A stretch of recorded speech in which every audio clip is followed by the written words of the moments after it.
என் நெஞ்சில் குடியிருக்கும்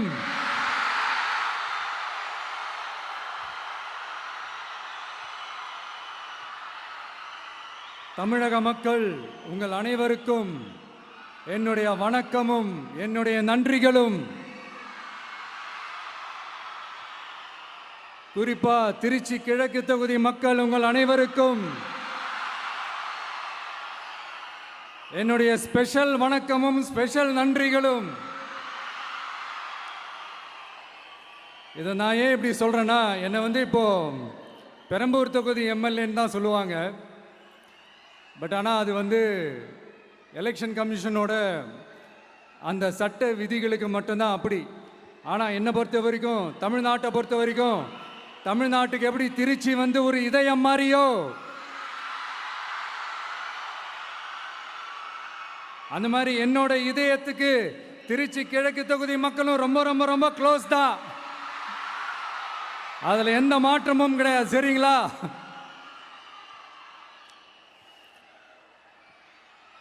ஆட்சிக்கு சில வாரங்கள் கூட ஆகல. 6 மாசம் அமைதியா இருப்போம்னு சொன்னவங்களாம் 6 நாள் கூட அமைதியா இருக்க முடியல. ஆட்சிக்கு அரை மணி நேரத்திலே ஆரம்பிச்சிட்டாங்க. பாவம், ஒரு கல்யாண வீட்டிலலாம் போய் புலம்பிட்டு இருக்காங்க. நான் சொன்னதெல்லாம் நடக்குதா? 1 by 1 எல்லா புலம்பல்ஸும். அது மாதிரி இத்தனை வருஷமா மாத்தி மாத்தி உங்களை ஏமாத்திக்கிட்டு இருந்த இந்த 2 பேரையும் வேண்டாம்னு சொல்லி ஒதுக்கிட்டு உங்களுக்காக உண்மையா உழைக்க வந்த உங்க விஜய, உங்க அண்ணனை, உங்க தம்பிய முதல் அமைச்சரா இல்ல முதல் சேவகனா ஆக்கியிருக்கிறீங்க. தலை வணங்கி ஒட்டுமொத்த தமிழக மக்களுக்கும் இந்த நேரத்தில் என்னுடைய நன்றியை தெரிவிச்சுக்கிறேன். இந்த நேரத்தில் எங்களுக்கு ஆதரவு தெரிவிச்ச அத்தனை இயக்கங்களுக்கும், அத்தனை இயக்கத்தின் தலைவர்களுக்கும் மீண்டும் என்னுடைய நன்றியை தெரிவிச்சுக்கிறேன்.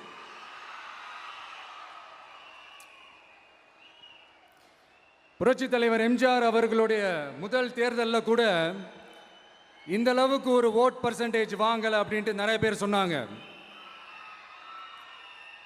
ஆனால் நீங்கள் டிவி கேட்க அவ்வளோ நீங்கள் ஆதரிச்சிருக்கிறீங்க. நான் எம்ஜிஆர் அவர்களோடலாம் நான் கம்பேர் பண்ணல. எம்ஜிஆர் தான். ஆனால் நாம பெரியார், அண்ணா, எம்ஜிஆர் அவர்கள் வழியில் ஒரு அன்பா உழைக்க வந்த உங்க விஜய், அவ்வளவுதான்.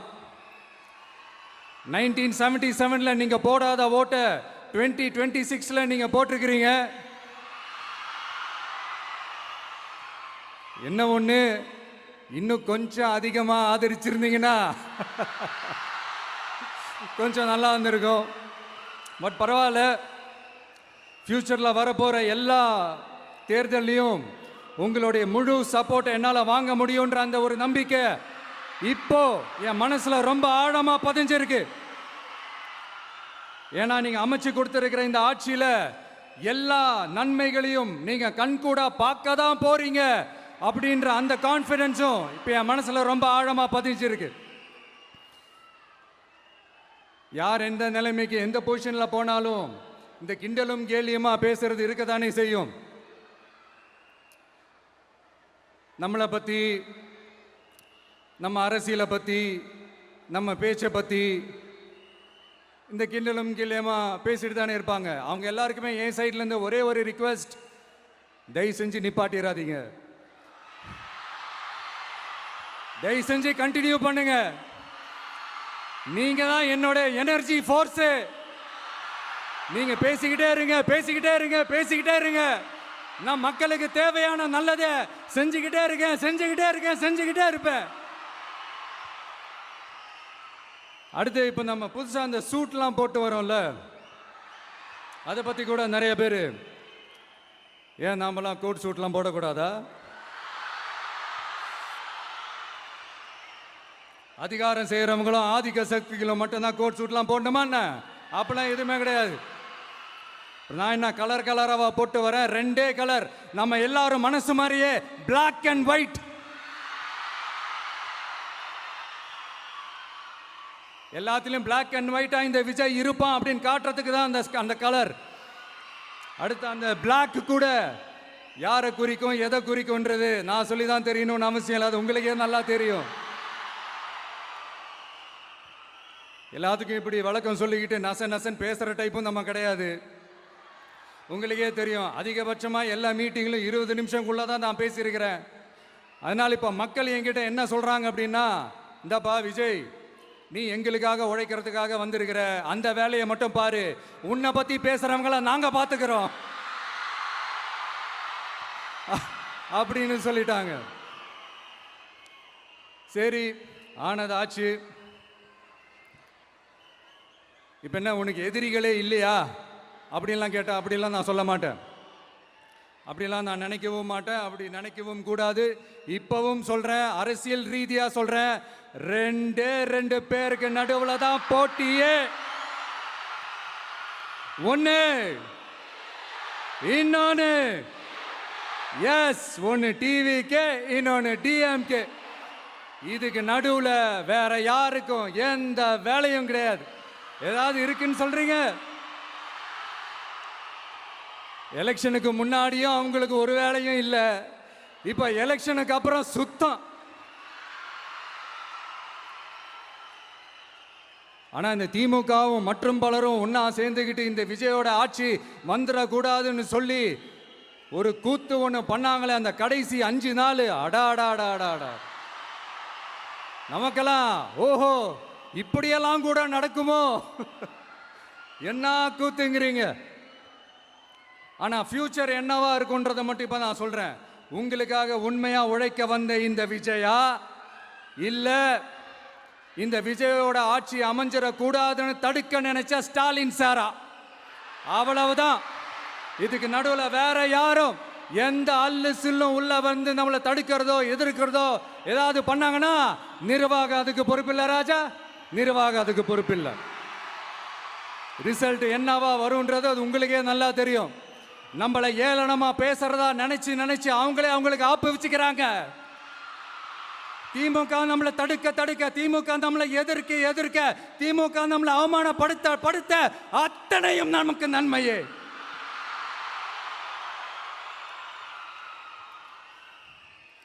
ஒன்று கவனிச்சிங்களா மக்களே, நம்ம ஆட்சிக்கு வந்ததுக்கு அப்புறம் ஒரு விஷயம் ஒன்று நடந்துகிட்டு இருக்கு. இது இந்த ஜென்சி தலைமுறையை அட்ராக்ட் பண்றதுக்காக இங்கிலீஷ் தமிழ் கலந்த அறிக்கை, அது சொல்ல வந்த நினைச்சிங்களா? அந்த காமெடி எல்லாம் கிடையாது. அடுத்து இந்த ரியாலிட்டியை மறந்துட்டு இந்த ரீல்ஸ் போடுறது, அது சொல்ல வந்தீங்களா? அந்த காமெடியும் கிடையாது. இது சீரியஸாக ஒரு விஷயம் நடந்துகிட்டு இருக்கு. முன்னெல்லாம் சட்டசபையில் யார் பேசுனா நமக்கு என்ன, யார் அடிச்சுக்கிட்டா நமக்கு என்னன்னு இருந்த கூட்டம்லாம் இப்போ சட்டசபையில் என்ன நடக்குது, என்ன பேசிக்கிறாங்கன்றது ரொம்ப உன்னிப்பாக கவனிக்கிறாங்க. கவனிச்சிங்களா? திமுக ஸ்டைல்லையே சொல்லணும்னா ரீல்ஸ் போட்ட கூட்டம்லாம் இப்போ நியூஸ் பார்த்துக்கிட்டு இருக்கிறாங்க. அதில் நமக்கு சந்தோஷம்தான், பெருமை தான். நம்மளுடைய யங்ஸ்டர்ஸ், நம்ம பெண்கள் எல்லாம் அந்த அரசியல் என்னன்னு தெரிஞ்சுக்கணும், அந்த அரசியல் என்னன்னு புரிஞ்சுக்கணும்னு அப்படி ஒரு விழிப்புணர்வு ஏற்பட்டிருக்கு. அதில் எங்களுக்கு சந்தோஷம்தான். இதெல்லாம் யாரால நடந்திருக்கின்றது நான் சொல்லி தான் உங்களுக்கு தெரியணும்னு அவசியம் இல்லை, அது உங்களுக்கே நல்லா தெரியும். இப்படிப்பட்ட நம்ம தெய்வங்களை, இப்படிப்பட்ட நம்ம மக்களை தற்குறின்றது இன்னமும் சொல்லிக்கிட்டு இருக்கிறாங்க. நான் காஞ்சிபுரத்தில் சொன்னதை தான் இங்கே நான் திரும்பவும் ரிப்பீட் பண்ணுறேன். நீங்கள் தற்குறின்னு சொன்னீங்களே, அவங்க தான் உங்களோட அரசியல் வாழ்க்கையே ஒரு கேள்விக்குறி ஆக்கி இருக்கிறாங்க. கேள்விக்குறி ஆக்கிட்டாங்க, இன்னமும் ஆக்க போறாங்க. அன்னைக்கு நான் சொன்னப்போ சிரிச்சவங்களாம் இன்னைக்கு என்ன பண்ண போறாங்களோ. உண்மையை சொன்னாதான் அந்த கூட்டத்துக்கு கசக்குமே. உண்மையிலே நீங்க மக்கள் மனசை புரிஞ்சு வச்சிருந்தீங்கன்னா நீங்க இப்படி மக்களை தப்பாவே பேசியிருக்க மாட்டீங்க. அது என்ன, அப்புறம் அரசியல் புரிதல் இல்லாம மக்கள் நமக்கு ஓட்டு போட்டுட்டாங்களாம். இந்த கவர்ச்சியில மயங்கி மக்கள் நமக்கு ஓட்டு போட்டுட்டாங்களா? நான் என்ன, சரி விடுங்க.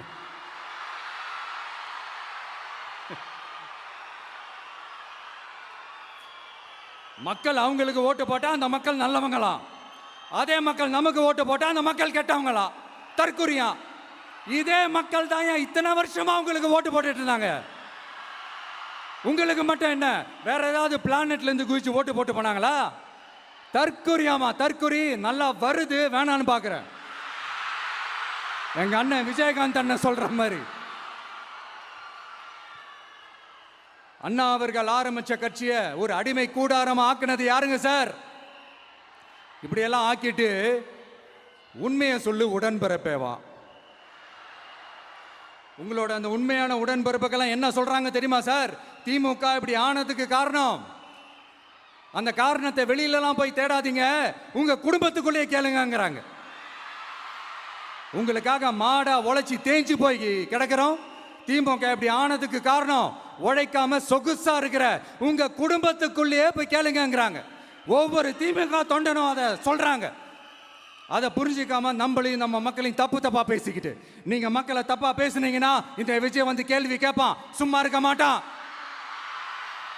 இந்த விஜயும் தமிழ்நாட்டு மக்களும் வேறு வேறு இல்லை. இந்த விஜய் தான் தமிழ்நாட்டு மக்களோட ஒரு உண்மையான ஒரே பிரதிநிதி. இது இன்னைக்கும் சரி, நாளைக்கும் சரி, நாளன்னைக்கும் சரி, இதுதான் நிஜம். மறுபடியும் சொல்றேன்,